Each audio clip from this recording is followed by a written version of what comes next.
Ito ang tanong ko. Siyempre, baka nag-iisip sila, si Alden ba may ka-date na sa Valentine's? Yan o. Yan ang naghihintay o. Meron. Meron! Ladies and gentlemen, Paco's brand ambassador, Catherine Bernardo.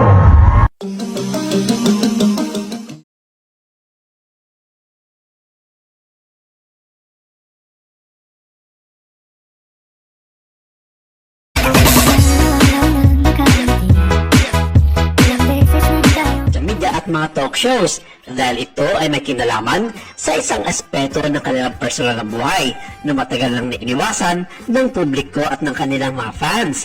Sa isang eksklusibong interview, sinabi ni Doc Ivy na may mga hindi inaasahang kaganapan sa likod ng relasyon ni Catherine at Alden Richards. Ayon sa kanya, bagamat tinatanggap ng mga fans na may magandang samahan ng dalawa, may mga aspeto ng kanilang relasyon na hindi nakikita ng publiko. Marami ang hindi nakakaalam, pero may mga hindi pangkaraniwang bagay na nangyayari sa kanilang relationship. Pahayag ni Doc Ivy.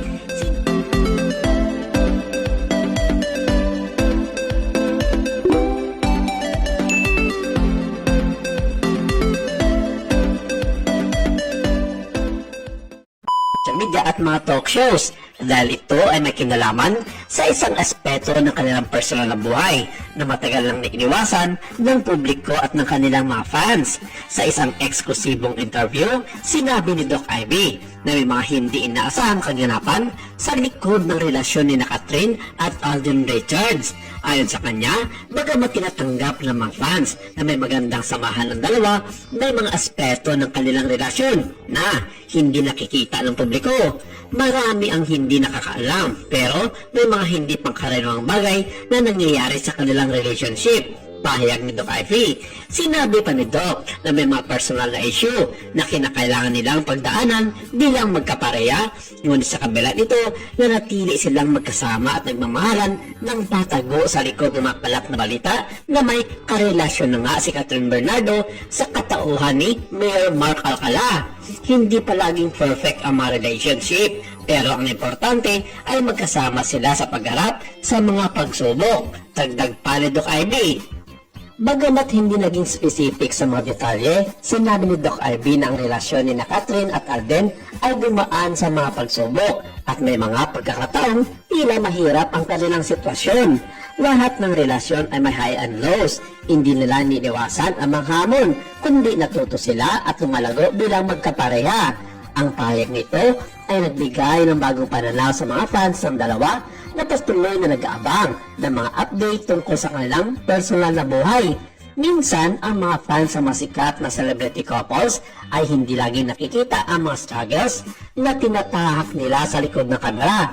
Kaya't naging mahalaga ang mga pahayag nito ni Doc Ivy upang ipakita na ang mga relasyon ay hindi palaging madali. Agad na kumalat ang balita tungkol sa revelasyon ni Doc Ivy sa social media at nagbigay din ito sa iba't ibang mga reaksyon mula sa mga netizens. Ang iba ay nagbigay ng suporta kay Catherine at Alden na nagsasabi ang kanilang relasyon ay isang halimbawa ng tunay na pagmamahal, habang ang iba naman ay nagtanong kung ano ang ibig sabihin ng mga pahayag na ito ni Doc Ivy. Kung tunay na nagmamahalan sila, hindi dapat nilang hayaan ang mga pagsubok na magpatibag sa kanilang relasyon, sabi ng isang netizen. Ang iba naman ay nagsabi na ang mga pahayag ni Doc Ivy ay nagbigay liwanag sa mga tanong na matagal nang binabaliwala ng publiko tungkol sa relasyon ng dalawa. Sa kabila ng mga challenges, sinabi ni Doc Ivy na ang sekret sa kanilang relasyon ay ang malalim na respeto at pagmamahal na mayroon sa isa't isa. Ang pinakamalagang sa isang relasyon ay ang pagkakaroon ng tiwala at pag-unawa sa isa't isa. Alam nila na sila ay may laban at natuto sila mula sa kanilang mga pagkakamali. Pahayag ni Doc Ivy. Sa mga susunod na linggo, inaasahan na magbibigay pa ng mga karagdagang insight si Doc Ivy hinggil sa personal na buhay ni Catherine at Alden. Ang mga fans ng dalawa ay patuloy na maghihintay sa mga susunod na update tungkol sa kanila.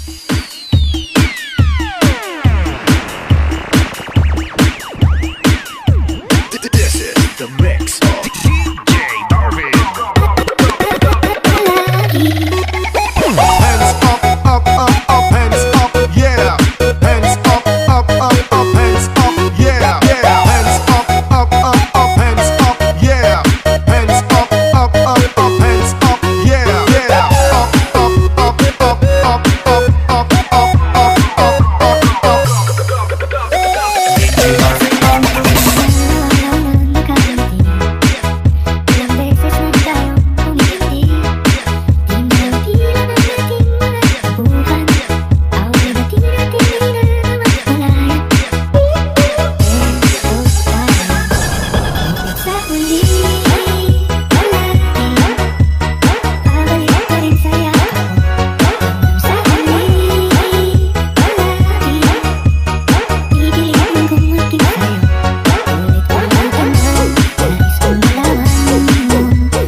DJ Ken James Carter Remix.